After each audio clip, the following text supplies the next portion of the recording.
flood market of Michigan. What people don't think about is that when you have a natural area that's not developed, 90% of that rainfall is going into the ground. When you develop it, only 10% is. Well, that runoff's got to end up somewhere. It's usually cement and asphalt that causes a lot of these newly developed areas as these cities are rapidly growing, where a lot of areas flood, but then people are like, well, it wasn't required that I have it. Well, part of the problem is, and we'll show you on this with flood maps, it might take a flood map 5 to 10 years to catch up on that. We're seeing that a lot in California right now with wildfires. You know, wildfire comes in and takes out all your trees and everything. Well, I'm still not in a flood zone, required flood zone. Well, because it takes FEMA a good 5 to 10 years to go through that process. And we're going to talk a little bit about that process. Another big thing here in Michigan is erosion and coastal flooding. People always laugh at me when I say coastal flooding in the Great Lakes, because there's this heated debate about, do the Great Lakes really have beaches?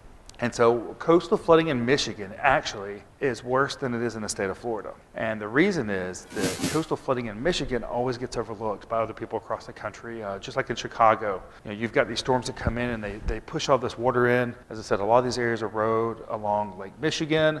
And then you've got, when that water comes in, there's nothing to stop them. Or you go over to Milwaukee and the only thing stopping anything from going into Milwaukee is sand dunes. Well, what happens when those sand dunes go away? Well, now you've got water coming inland. And so that's one of the big things with Michigan, and it's very unique really on any of the Great Lakes, is coastal flooding. Floodways are another big thing.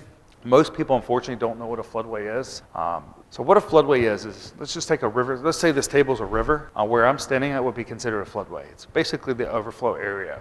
Traditionally, flood insurance ratings have not been different in floodways.